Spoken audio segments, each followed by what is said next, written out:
In Matthew chapter 8, Jesus comes down from the mountain and is immediately met by a leper who expresses faith in Christ's power to heal. Jesus touches him and the man is instantly cleansed.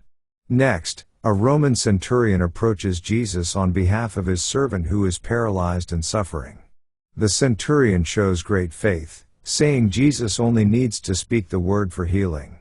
Amazed by such belief, Jesus praises the centurion and heals the servant from afar, declaring that many Gentiles will enter the kingdom while some Jews will be cast out for their unbelief. Jesus then enters Peter's house and heals his mother-in-law of a fever. Later, many who are possessed and sick are brought to him, and he casts out the spirits and heals all who are afflicted, fulfilling Isaiah's prophecy that the Messiah would bear our infirmities. As the crowd grows, Jesus prepares to depart and is approached by a scribe who wishes to follow him. Jesus reminds the man of the hardships of discipleship, saying that the Son of Man hath not where to lay his head, and challenges others to prioritize the call of God over worldly concerns.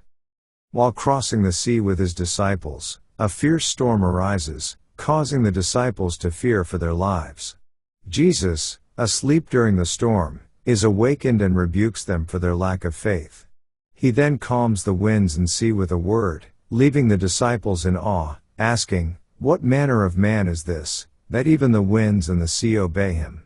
This miracle shows Jesus' divine authority over nature and reveals his identity to his followers more clearly. Upon reaching the country of the Gergesenes, Jesus encounters two men possessed by devils who dwell among the tombs. The demons recognize Jesus and plead not to be tormented before their time. At their request, he allows them to enter a herd of swine, which then rush down a steep place and perish in the sea. The people of the city, witnessing the event and fearing his power, ask Jesus to depart from their region. This chapter illustrates Jesus' supreme authority over disease, nature, and spiritual forces, while also revealing the varied human responses to his presence and power. Let's now read Matthew chapter 8. When he was come down from the mountain, great multitudes followed him. And, behold, there came a leper and worshipped him, saying, "Lord, if thou wilt, thou canst make me clean." And Jesus put forth his hand, and touched him, saying, "I will, be thou clean." And immediately his leprosy was cleansed. And Jesus saith unto him, See thou tell no man, but go thy way, show thyself to the priest, and offer the gift that Moses commanded, for a testimony unto them. And when Jesus was entered into Capernaum, there came unto him a centurion, beseeching him, and saying, Lord, my servant lieth at home sick of the palsy, grievously tormented. And Jesus saith unto him, I will come and heal him. The centurion answered and said, Lord, I am not worthy that thou shouldest come under my roof, but speak the word only, and my servant shall be healed.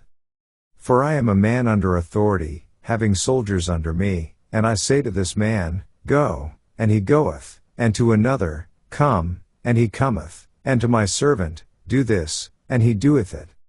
When Jesus heard it, he marveled, and said to them that followed, Verily I say unto you, I have not found so great faith, no, not in Israel. And I say unto you, that many shall come from the east and west, and shall sit down with Abraham, and Isaac, and Jacob, in the kingdom of heaven. But the children of the kingdom shall be cast out into outer darkness, there shall be weeping and gnashing of teeth. And Jesus said unto the centurion, Go thy way, and as thou hast believed, so be it done unto thee. And his servant was healed in the selfsame hour. And when Jesus was come into Peter's house, he saw his wife's mother laid, and sick of a fever.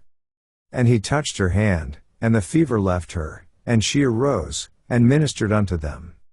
When the even was come, they brought unto him many that were possessed with devils, and he cast out the spirits with his word, and healed all that were sick. That it might be fulfilled which was spoken by Esaias the prophet, saying, Himself took our infirmities, and bare our sicknesses. Now when Jesus saw great multitudes about him, he gave commandment to depart unto the other side.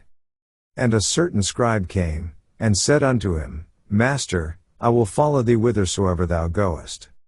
And Jesus saith unto him, The foxes have holes, and the birds of the air have nests, but the Son of Man hath not where to lay his head. And another of his disciples said unto him, Lord, suffer me first to go and bury my father. But Jesus said unto him, Follow me, and let the dead bury their dead. And when he was entered into a ship, his disciples followed him. And, behold, there arose a great tempest in the sea, insomuch that the ship was covered with the waves, but he was asleep. And his disciples came to him, and awoke him, saying, Lord, save us, we perish. And he saith unto them, Why are ye fearful, O ye of little faith? Then he arose, and rebuked the winds and the sea, and there was a great calm. But the men marveled, saying, What manner of man is this, that even the winds and the sea obey him? And when he was come to the other side into the country of the Gergesenes, there met him two possessed with devils, coming out of the tombs, exceeding fierce, so that no man might pass by that way. And, behold, they cried out, saying, What have we to do with thee, Jesus, thou Son of God? Art thou come hither to torment us before the time? And there was a good way off from them an herd of many swine feeding. So the devils besought him, saying, If thou cast us out, suffer us to go away into the herd of swine. And he said unto them, Go. And when they were come out, they went into the herd of swine, and, behold, the whole herd of swine ran violently down a steep place into the sea, and perished in the waters. And they that kept them fled, and went their ways into the city, and told everything, and what was befallen to the possessed of the devils. And, behold, the whole city came out to meet Jesus, and when they saw him, they besought him that he would depart out of their coasts. This ends our reading of Matthew chapter 8.